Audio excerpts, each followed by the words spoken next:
Questions? Did you like the progress from USC to Wisconsin?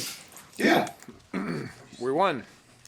That's at the end of the day. That's what matters. I give all the credit in the world to starting at the top with Coach Rule. I mean, I thought he did a great job of motivating the guys all week and getting them ready to go.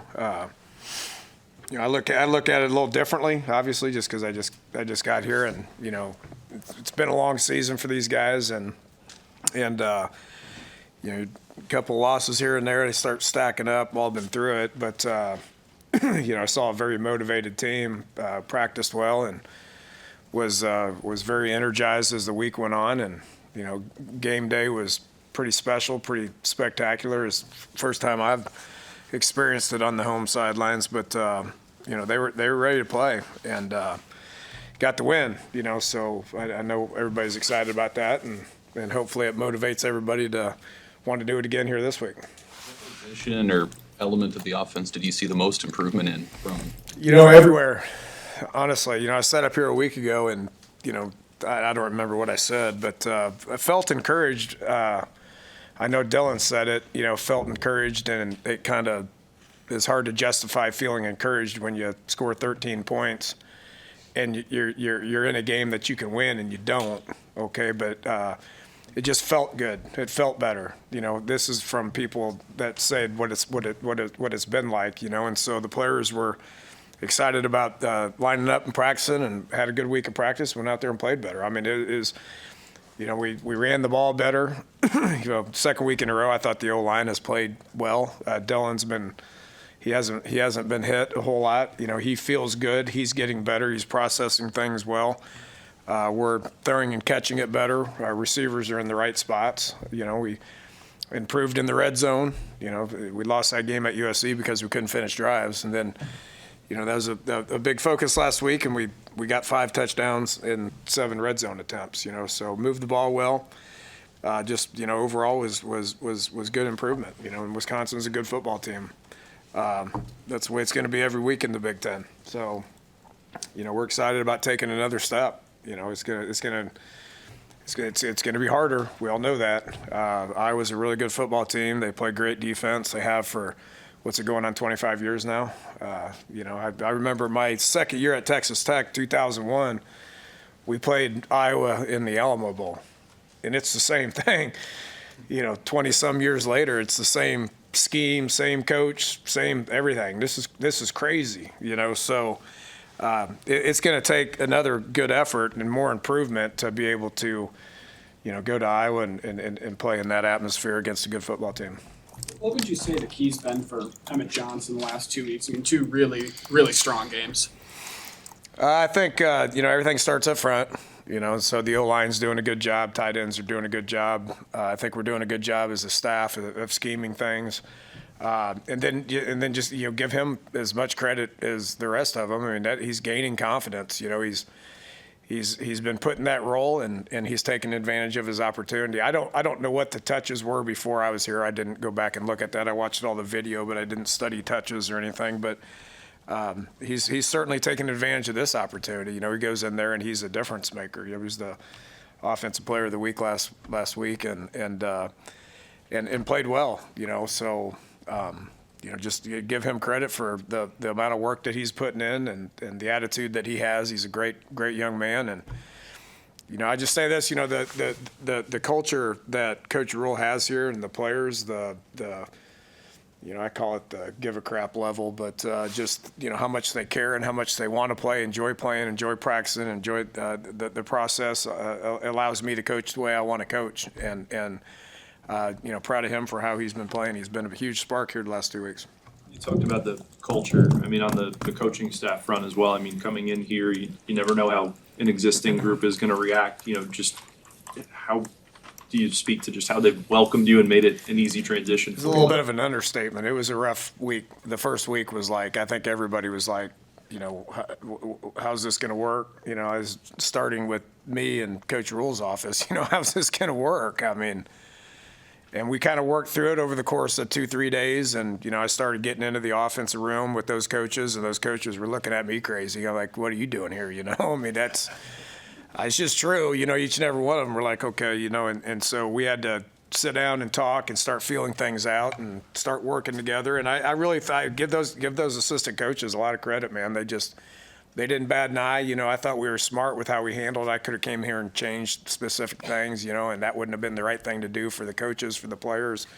And so I was the one that had to learn, and it was, I ain't gonna lie, it was rough for about 2 weeks. I'm sitting there, with flashcards trying to learn offense and terminology. And, I know Coach mentioned this yesterday. It's just true. I mean, I got tongue-tied a few times in the game on Saturday and couldn't get out. I knew what I wanted. I just couldn't, say it, and so those coaches have to help me with it. And I get better at it every day, and so, give those coaches a lot of credit for, welcoming me and working well together. And I think we are working well together. As game playing's been great this week, and went out there and had a good practice, executed it, and look forward to getting better tomorrow. Have you been able to add much? Sorry. You're okay. Have you been able to add much at all conceptually with what with what they're doing? A little bit here and a little bit there. I mean, just they have everything in the playbook. I mean, this is a very large playbook. And it's, I think it just goes back to, Coach Rule's been an NFL guy, and the offense has kind of stayed the same for him, and he's added to it, and Sat's added to it, and then you got Coach Raiola, who's an NFL guy who's adding to it, and Glenn, who's an NFL guy that's adding to it, and so there's just all kinds of ideas and stuff. So that playbook got pretty big. So, I was just like, look, there's only one sheet, and whatever's on the sheet's what's going to get called. And so, that's my job, is to take all the information from everybody. They all give me ideas. They ask me if this is too much and let me know, and I go, I promise you I'll let you know. And so they give me all your ideas, and I'm going to organize it to where I know where things are, and I know we've repped them, and I know we're good at it.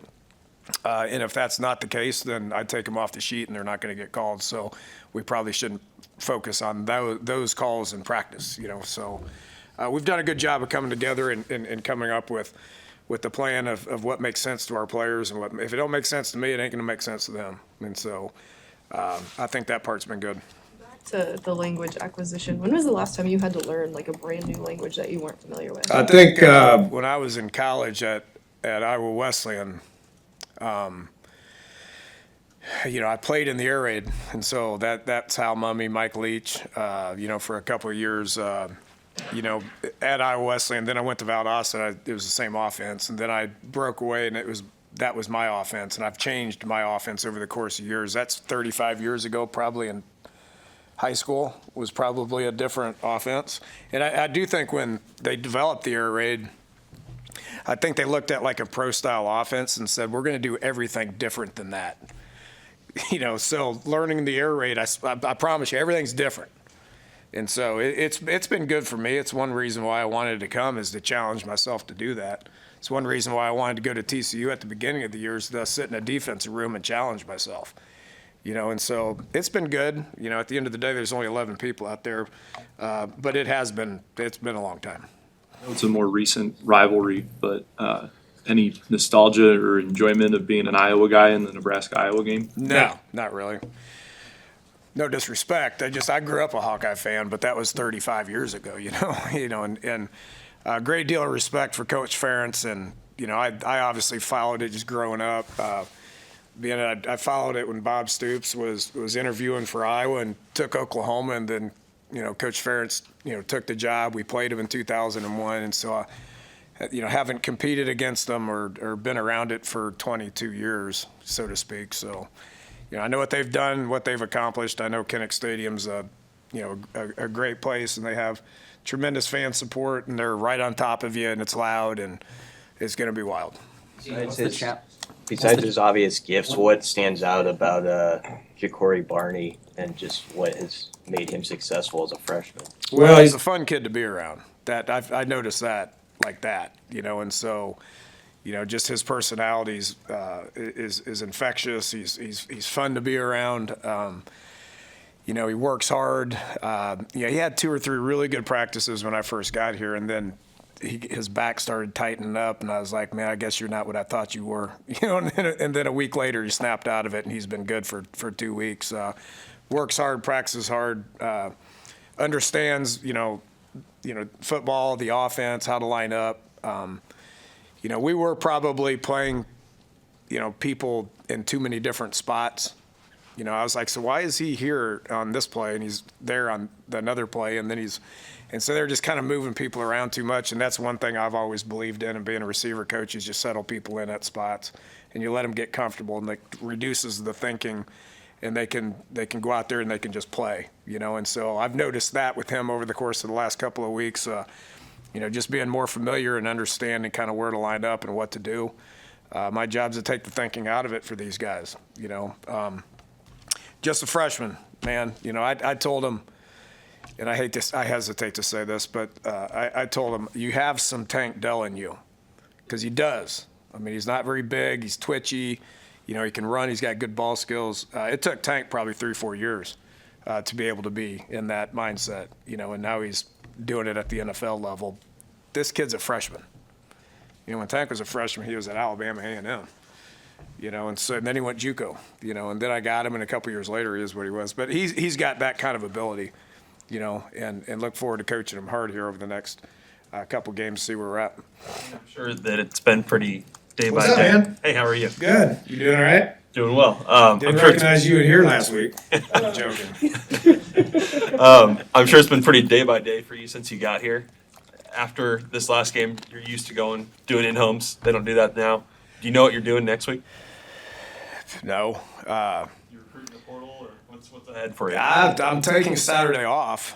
That's the only thing I know. I will probably dig into that on Sunday. I said this last week. We don't know what we don't know yet. I mean, this is like, I don't want to talk about it. I don't want to know what's next. I told Coach Rule, I promise you I will put my head down and get after USC, and then get after Wisconsin, and then get after Iowa, and then we'll figure out where we're at. There's a bowl game on the horizon, which everybody's excited about.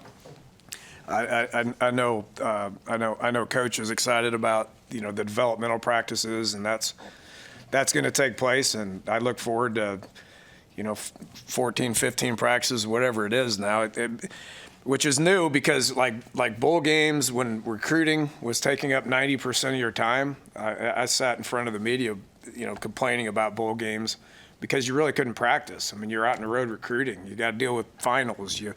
Sometimes you play the game on December 15th. I mean, when are you going to practice? The last 3 or 4 bowl games that I've been to, we literally practiced 5 times. It was a game week, and so I think that's going to be a little bit different now because of the rules and stuff. And, I know we'll take advantage of the developmental stuff, which is going to be awesome, because there's a bunch of freshman receivers that I don't even know who they are. It's honestly, I mean, I haven't coached them yet, and so look forward to doing that. As far as what's next, I don't know. I'm taking Saturday off. You heard me, Susan? I ain't coming in. I kind of relaxed a little bit last week. So my family came in town, had a lot of people here, so we had a little bit of downtime and stuff. So that was pretty cool. And then, after the game, we all celebrated, so that was pretty cool. And then back to work Sunday morning. Dane, what did you see from the tight end position, just where Nate Borkacher, Luke Lindenmeyer were getting in there a lot last week, and conversely, Fedoni maybe not having a lot of snaps? Yeah, that's I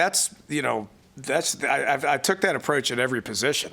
I mean, I know everybody wants to talk about the tight end position because of what happened on Saturday, but that's been the case at every single position. It's about competition, and competition makes people better, and so we're trying to develop competition at every single position. I do think that the tight ends have improved, especially Nate and Luke. They have improved, because I said what I said. I don't care who's played or who's the starter. If you're not performing at the level I need you to perform at, based on what looks like in practice, then we're going to change it. And that position's been changed based on the fact that Nate and Luke have really done a nice job. Okay, now I think that motivated Thomas. Thomas just had the best practice he's had since I've been here, and so I appreciate his attitude and his understanding, and he lined up and he practiced hard for 2 days, and so I would anticipate him going in there making plays on Saturday. Hey, Dana, outside of that conversation about what's going on here next month or next year, can you just speak to, from your aspirations, how do you want to get back to the place where you're a head coach again at the college level? I'm happy being here right now. I love what I'm doing. I had more fun on Saturday than I've had in a long time. You know, I mean, there's an element of being head coach 13 years, not being able to enjoy it like I did on Saturday. You know, my history is calling offensive plays and offensive football, and I really enjoy it a lot, you know, and so I don't know. I ain't going to think about it. I ain't going to worry about it. You know, I'm happy here and appreciate the opportunity, you know, that coach gave me, making the most of it, you know, learning a lot from Coach Rule as far as how he's running the program. I'm not going to answer the question as far as what I want to do next. Just to be clear, though, you're you've been called plays in a bowl game. But yeah, I mean, that's the plan. You know, I don't know. I mean, you know, my plan's to focus on Iowa and try to beat Iowa and then see what happens after that. Thank you. Thank you.